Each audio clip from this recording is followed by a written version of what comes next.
क्या आपके पास बहुत सारा टाइम है? So why are you killing it by scrolling down the Instagram reels? Today we're gonna talk about a very important topic, that is idioms related to time. You know, idioms plays a significant role while communicating like a native speaker. अगर आप school गोअर हो और if you want to speak a flawless English, idioms play a very important role. So today we're gonna discuss idioms related to time. क्योंकि हम कहते हैं हमारे पास time नहीं है, या आज इतना टाइम है समझ नहीं आ रहा है कि इसे स्पेंड कैसे करें, इसको इंग्लिश में idioms की फॉर्म में कैसे कहा जाता है. Let's check it out. So the first one is beat the clock, meaning to succeed in something before running out of time. Means I beat the clock. मैंने काम, कोई भी काम को समय से पहले खत्म कर लेना या फिर टाइम पूरा होने से जस्ट पहले फिनिश कर लेना. That means beat the clock. Clock's love, we beat the clock. For instance, in a desperate attempt to beat the clock, I raced to the post office to mail my college application before the final deadline. मैंने final deadline से पहले post office जाकर इस चीज को mail कर दिया. ठीक है, तो मतलब बीट द क्लॉक, मैंने डेडलाइन से पहले, बिफोर द डेडलाइन. ठीक है, I finish this task, I beat the clock. I finish this task, I beat the clock. Turn back the hands of time. Turn back the hands of time. अगर मैं ये चीज past में बदल सकता तो मैं ये चीज कर देता. ठीक है, अब इसका मीनिंग क्या हुआ? टू रिकाउंट, रिक्रिएट और return to the past. Past में चले जाना. As if I could turn back the hands of time, अगर मैं समय को थोड़ा पीछे कर सकता, I would make sure to put on sunscreen before going outside every day. मेरा जो फेस है बहुत ब्लैक हो गया, तो मैं सनस्क्रीन अप्लाई करके बाहर जाता या जाती. अगर मैं समय को पीछे लेके जा सकती, सो आई वुड हैव स्टडीड. मैंने बहुत सारा पढ़ाई किया होता so that I could pass the examination, ताकि मैं अपना एग्जामिनेशन को पास कर सकती हूँ. तो रिटर्न द पास्ट, पास्ट को में जाके कोई चीज को चेंज करना, that means turn back the hands of time. The next one is once in a blue moon. ये शायद आपने सुना भी होगा, very popular idiom related to time. once in a blue moon. मैं तो चाय ना once in a blue moon पीती हूँ. I have tea once in a blue moon. जो भी काम आप बहुत ही रेयर करते हो, very rarely, we use the idiom once in a blue moon. The thing happens once in a blue moon. Something that happens very, very rarely. Because of the tight budget, our manager buy donut for the office once in a blue moon. बहुत ही rare लेकर आते हैं. Okay, I wake up early in the morning once in a blue moon. वैसे ऐसा मेरे साथ तो नहीं है. If you do this task then tell me, कौन सा काम आप बहुत ही रेयर करते हो? Tell me in the comment section. Kill time. पता है, टाइम को वेस्ट करना, यूं ही जाने देना, इसकी बजाय we gonna utilise a time by learning idioms on the English treasure. अगर अभी तक आपने पेज को सब्सक्राइब नहीं किया then subscribe it and share it with your friends and family. So kill time rather than wasting time to engage in a rather aimless or idle activity. ऐसी फालतू में वेस्ट करते रहना with the goal of making time pass के लिए more quickly. After my flight was delayed an extra hour, मेरी जो flight 1 घंटा और डिले हो गई, I managed to kill the time in the airport by pursuing the duty free shops. मैंने time को पास किया, किल करा by hanging around in the duty free shops. So kill time means time को पास करना, यूं ही आइडल जाने देना. So the next important idiom is a stitch in time saves 9.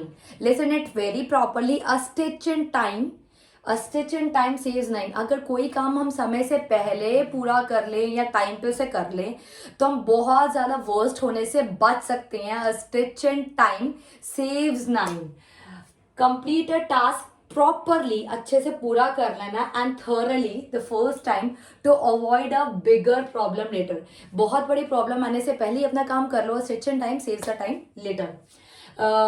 If I were you, अगर मैं तुम्हारी जगह होता, I would put an extra screw in that wood, मैं उस वुड के अंदर एक एक्स्ट्रा स्क्रू डालता to make it more secure, ताकि वो और अच्छा से सिक्योर हो जाए। Because a stitch in time saves nine. अगर हम कोई टाइम फिनिश कर काम को सही ढंग से कर ले तो हमारा बहुत सारा ब्लंडर होने से बच सकता है। Okay, the next one is time is on my side. ठीक है, अभी तो टाइम समय मेरे साथ है, समय मुझे सपोर्ट कर रहा है। ठीक है, अगर आपका समय भी आपको सपोर्ट कर रहा है, so why not to utilise it by learning English from English treasure. So please utilise your time because time is in on your side. So to have the luxury of not having to worry about how long something will take. अभी तुम्हें पता है कि you have enough time, time is on your side, so उसको अच्छे से utilize करो, उसको waste मत करने दो, उसको idle away मत करो. We don't have to make the final decision until next week. अगले हफ्ते तक हमें decision लेने की कोई ज़रूरत नहीं है, because so time is on our side, क्योंकि टाइम जो है वो हमारे वक्त जो है अभी हमारे हाथों में है, हमारे साथ चल रहा है, because time is on our side. Next one is better late than never. Better late than never का मीन्स चाहे लेट आ जाओ लेकिन ना से बदले आ जाओ. Okay, if you are driving your car, if you are riding your scooty, remember this, better late than never. Late हो जाना बेटर है ना पहुंचने से या कुछ ऐसा हादसा हो जाने से. सो इसको हम बहुत सारे सेंस में यूज कर सकते हैं. Doing something is late is better than not doing at all. कोई काम लेट करना बेटर है ना करने से, तो अच्छा यही है. Misha did not arrive until half time. Better late than never. कोई बात नहीं, लेट ही सही, ना से तो अच्छा हाँ ही सही. In the nick of time. In the nick of time is a very beautiful idiom. Getting something done just before the deadline. Deadline से पहले पहले कोई अपना काम फिनिश कर लेना, पूरा कर लेना, उसको बोलते हैं in the nick of time. मैंने पूरी रात जाग कर अपना ऐसे कंप्लीट किया in the nick of time. लेकिन वो हो गया, डेडलाइन से पहले पहले हो गया. I stayed up all night. मैं पूरी रात जागी रही, but I was able to finish my history class essay in the nick of time. लेकिन मैंने अपना ऐसे कंप्लीट कर दिया in the nick of time. Deadline से पहले कोई काम करना in the nick of time.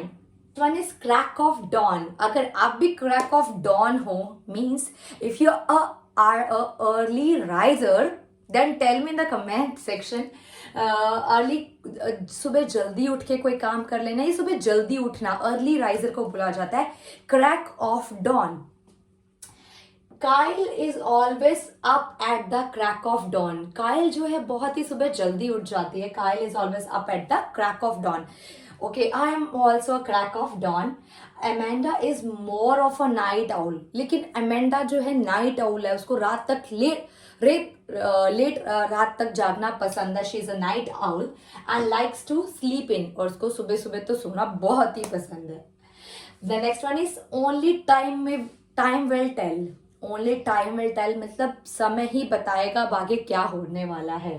ठीक है, जो फ्यूचर के बारे में जब समय बताएगा.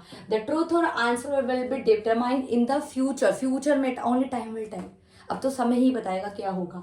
And is not knowable yet. हमें नहीं पता क्या होने वाला है. Only time will tell whether Jamie made the right choice in leaving their job. ठीक है, आप उसने जॉब छोड़ दी. ओनली टाइम विल टेल कि उसका जो डिसीजन था वो सही था या गलत था. ओके, उसके जो आउटकम्स हैं वो निकल के बताते हैं. ओनली टाइम विल टेल कि the decision was right by Jamie और not. So the next one is too much time on my hands, meaning to have too much free time available without anything pressing to do. If you have a too much time, you can say that too much time on my hands. Since she retired, she had too much time on her hands and spent most of her days watching old movies. उसके पास retirement के बाद बहुत सारा time था, तो उसने old movies को देखकर बिताया. If you have too much time on your hands, what do you do in that situation? Tell me in the comment section. The next one is a whale of time. A whale of time means to enjoy yourself very much. जब आप बहुत सारे enjoy होते हैं, खाली समय में हम बहुत सारी एक्टिविटी करना पसंद करते हैं, डांसिंग, प्लेइंग और आउटिंग, ठीक है. तो I have a whale of time. मेरे पास बहुत ही सारा खाली समय था, उसको मैंने ऐसे स्पेंड किया. To celebrate my birthday we went to a karaoke bar. हम कैराको बार में गए last night and had a whale of time. Okay, हमने बहुत सारा वहाँ पे टाइम को एंजॉय किया. We had a whale of time. कोई भी टाइम को, समय को बहुत ही ज़्यादा एंजॉय करना, कोई भी एक्टिविटी करके, that means having a whale of a time. The next one is living on borrowed time. Living on borrowed time ज़्यादातर तब यूज़ किया जाता है जब हम कहते हैं ना कि उस इंसान के पास समय नहीं था, वो किसी भी वक्त मर सकता था, अभी तो वो बोरो टाइम पे चल रहा है. मीन्स उसके पास कुछ चंद घड़ी बची है, लेकिन पता नहीं किस समय उसकी मृत्यु हो जाए. तो we use the word living on borrowed time. To continue living after a point. एक पॉइंट के बाद भी जिंदा रहना. When you might easily have died. तुम इजली मर सकते हो लेकिन फिर भी चले जा रहे हो. Okay. Ever since his 101st birthday, he feels like he is living on borrowed time. Okay, उसके 100th बर्थडे के बाद भी उसको लगा कि अभी भी वो जो है बोरो टाइम पर चल रहा है. उसकी जो लाइफ है बोरो टाइम पे चल रही है. Okay, the next one is all in good time. Something hoped for will happen eventually. एकदम से कुछ हो जाता है. once a certain amount of time has passed. Okay, all in good time. ये सब चीज़ें अच्छा ही होगा, जो होगा ना बहुत ही अच्छा होगा. all in good time. ये result will come all in good time. बहुत ही अच्छा ही आएगा, उसको बोलते हैं all in good time. For instance, be patient. Patient रहो, you will get your exam score all in good time. तुम्हारा जो एग्जाम का स्कोर है ना बहुत ही अच्छा ही आएगा, कोई अच्छे समय पर अच्छा ही आएगा. All in good time.